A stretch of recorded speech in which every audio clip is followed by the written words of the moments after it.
we have revealed Crysis 2 worldwide here as a first look, proper first look. As for showing the three things like the technology behind Crysis 2, which features destructibility and interaction with the world. So the world is alive, and it's kind of like you leave behind the world as you play. So depending on the play style. Second is the play style driver, which is the Nanosuit, the Nanosuit 2, the new one that is more streamlined and more empowering than ever before. And the third element is New York. That's why we are in New York here, showing the kind of unique depiction of New York, of futuristic New York, pristine but yet catastrophic in destruction. So it's a catastrophic beauty. So it's a style that wants to be protected. And New York as a character, and so that's the last element we're showing off here. For me, apart of being just an effect and looking cool, I wanted to become the signature of the player, if you want. Like, Nanosuit is my way to express myself. It's my pen, if you want, as a writer, right? And destructibility is my signature. Yeah, and the canvas is New York. So as that kind of a gradient, we're looking at destruction, not just a gameplay, but how else can it actually form a fictional as well as a character depth in it. So destruction is a character of New York. It is a location driver. It's putting the world alive, and it informs my gameplay decision.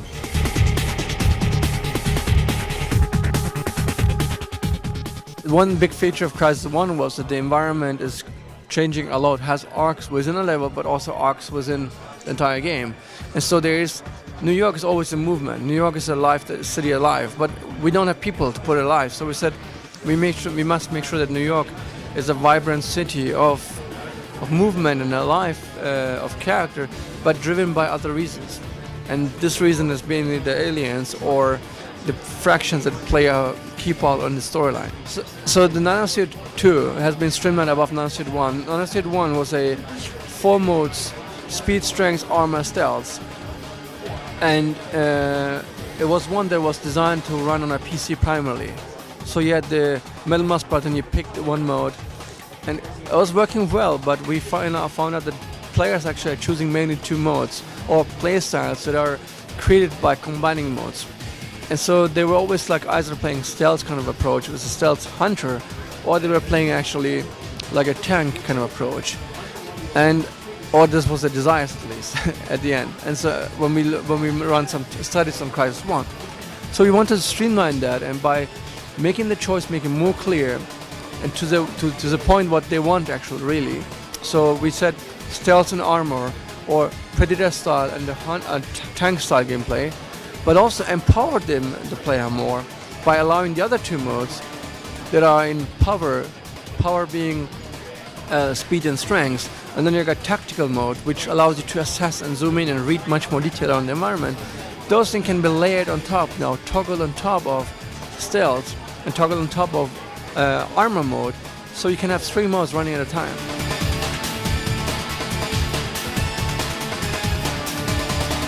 The most important thing for me was that we are able to actually, first of all, to bring the quality of Crysis 1 PC to consoles, and that's been already a major push, like just being able to lift up the quality in interactive experience, lighting, shadows, physics, AI, systemic gameplay, all the systemic gameplay works only because the systems are working together. The whole choice making and non-linear experience only works because systems are intertwined and still work.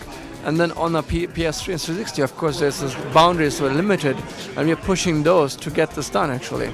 So for me, that was first step. Second was, what can we do beyond CryEngine 2 as for uplifting the quality in more better lighting, more dramatic lighting, more better surface details, shader qualities, animation quality, etc.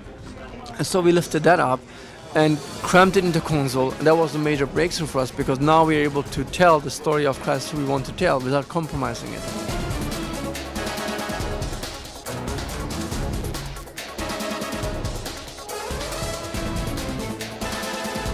I think the most unpopular decision probably we have done is to move Crysis 2 so far away from Crysis 1 that there's a time gap.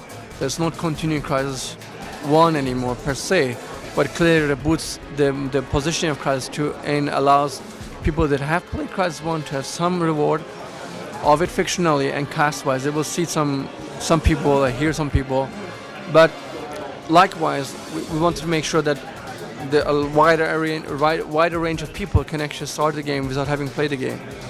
Because the challenge has been bring Crysis 2 or the Crysis kind of experience to more people. Bring it into more hands. And the way was not just a matter of console market, but also make it streamlined.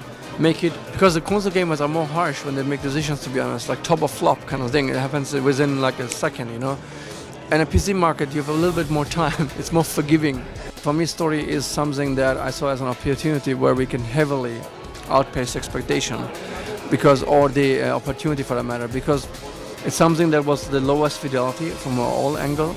And when I looked at it in total experience, I said, like, how can I push story into something that, with the help of a professional writer, with a world-class writer, how can I push that angle so that it matches the visual, matches the gameplay, and matches the audio bar, So how do we do that? And so Richard Morgan has been brought on board as a kick-ass writer, and I thought, with his help, he will find the right words. You will just describe it. He will actually inspire a lot of people, by his writing of how he should depict the world, not just in words and lines and cast, but actually what he writes.